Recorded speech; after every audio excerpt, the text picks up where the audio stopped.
The grand mansion stood at the edge of the city like a silent monument of wealth and power. Behind its tall iron gates lived a man who owned half the skyscrapers in town, a man whose signature could change the fate of companies overnight. Yet for all his fortune, for all the marble floors and golden chandeliers that filled his world, he carried a wound money could not heal. His daughter, Lily, was believed to be blind. From the moment she was a toddler, doctors confirmed it. She never followed the light with her eyes, never reached for colors, never gazed back when her father tried to make her smile. The millionaire, Mr. Alden, built his life around this painful truth. He bought her the finest Braille books, hired the most skilled caregivers, and locked his heart away behind a wall of guilt. He blamed himself for not being there when Lily was born, for leaving her mother to raise her in those fragile first months. By the time he tried to make up for it, it was too late. His only child, his only hope, would never see his face. And so the mansion grew cold, filled with servants who moved like shadows and a father who drowned his emotions in board meetings and business calls. Lily, dressed in perfect gowns, clutched her toys and wandered halls in silence. Everyone accepted the story. Everyone believed what the doctor said. Everyone, except the maid. Before I take you deeper into this story of heartbreak, discovery, and redemption, I have a small request. If you believe in kindness, in miracles, and in second chances, please like this video, share it with someone who needs hope, and subscribe to our channel, Kindness Corner. Your support helps us spread more stories that remind the world of compassion and love. The maid's name was Clara, a young woman in her 20s who had grown up with little more than determination in her pockets. She worked long hours, scrubbing marble floors that reflected her tired face and dusting furniture she could never afford. Yet Clara carried a light inside her that poverty couldn't dim. She treated Lily not as a patient to be pitied, but as a child who deserved warmth, laughter, and friendship. From the very first day, Clara noticed something others seemed blind to. When she entered the room carrying a tray, Lily's head turned slightly before Clara made a sound. When she arranged fresh flowers in a vase, Lily's gaze lingered on the bright petals for a heartbeat longer than coincidence could explain. And once, when Clara accidentally dropped a shimmering hairpin on the carpet, Lily's eyes flickered down as though following its sparkle. Clara didn't dare speak of it at first. Who was she, a maid earning barely enough to feed her younger siblings back home, to question the words of doctors and the beliefs of a man as powerful as Mr. Alden? But her heart whispered what her lips could not, Lily could see. Not perfectly, perhaps, but enough. Days turned into weeks, and Clara began to test her quiet suspicion. She would place toys at different angles, watching how Lily's hand reached unerringly toward the one that shone under the sunbeam. She held up a flashlight, pretending to clean, and caught the faint narrowing of Lily's pupils. Every sign deepened her conviction, but it also filled her with fear. If she was wrong, she could lose her job. If she was right, then a terrible truth had been hidden beneath years of silence. The breaking point came one golden afternoon when the mansion's tall windows bathed the playroom in daylight. Lily sat in her red dress, a stuffed bear nestled in her arms. Clara gently shone a small torch toward her eyes, not to frighten her but to see once more if there was a spark. And there it was, a flicker of life, a reflection of light, proof that sight had not been lost. Clara's breath caught, her hands trembling in disbelief. She whispered inside her heart, "This child isn't blind. She's been trapped inside a story that isn't hers." At that very moment, footsteps echoed across the polished floor.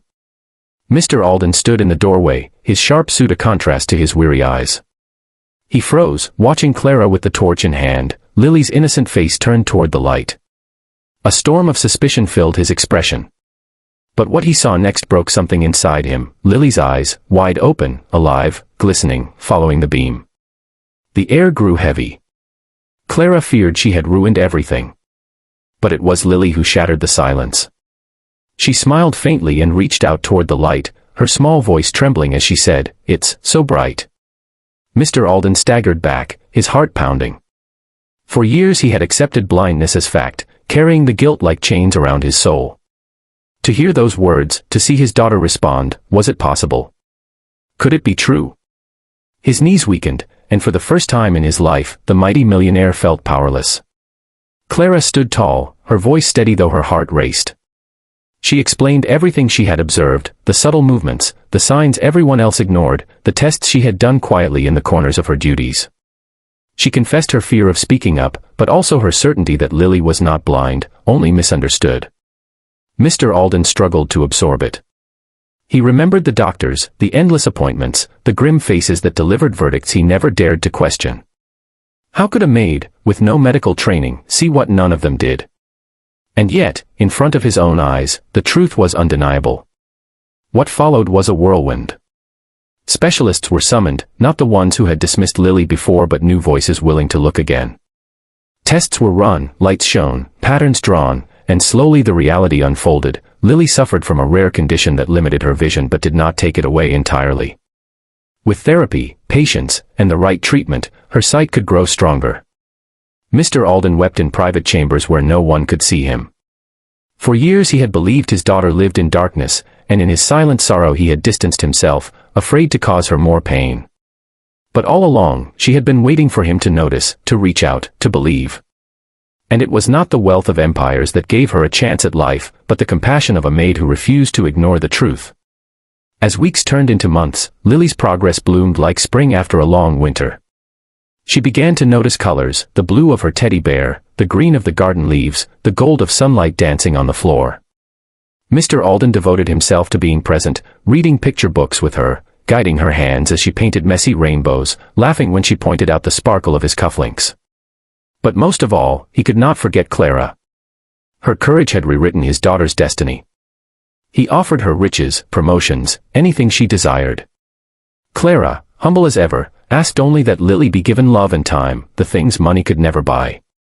She continued working in the mansion, not for the salary but for the bond she had built with the little girl whose world was opening day by day. The story of Lily spread quietly among neighbors, then across the city. It became a tale whispered in markets and coffee shops, how a billionaire's daughter, once thought blind, was saved by the heart of a servant girl. People found hope in it, a reminder that truth often hides in unexpected places, and that kindness has the power to change lives more than wealth ever could. For Mr. Alden, the transformation was profound. He no longer measured his worth by the contracts he signed or the buildings that bore his name, but by the light in his daughter's eyes when she ran to hug him after a day of therapy. He no longer sat alone in boardrooms, he knelt on playroom rugs, building castles of blocks with Lily and Clara. The mansion, once silent, now rang with laughter, with music, with the simple joy of a child discovering the world she had been told she could never see. And Clara, though she never sought recognition, became the quiet hero of their story. To Lily, she was more than a maid, she was the sister she never had, the guardian angel who saw what others could not. To Mr. Alden, she was the reminder that the greatest treasures in life are not found in vaults but in the courage to care. If this story touched your heart, if it reminded you that even the smallest acts of kindness can change the course of a life, please like this video, share it with friends, and subscribe to Kindness Corner. Your support helps us keep bringing these true-to-life, emotional stories to the world. Before we end, I have one special request, please leave a comment below. Share what this story meant to you, or a time when someone's kindness changed your life. Your words might inspire someone else who needs hope today. And so the mansion at the edge of the city was no longer a monument of wealth alone. It became a home where light poured into windows and hearts alike. A place where a child learned to see, a father learned to love, and a maid proved that even in the grandest halls, kindness is the richest gift of all.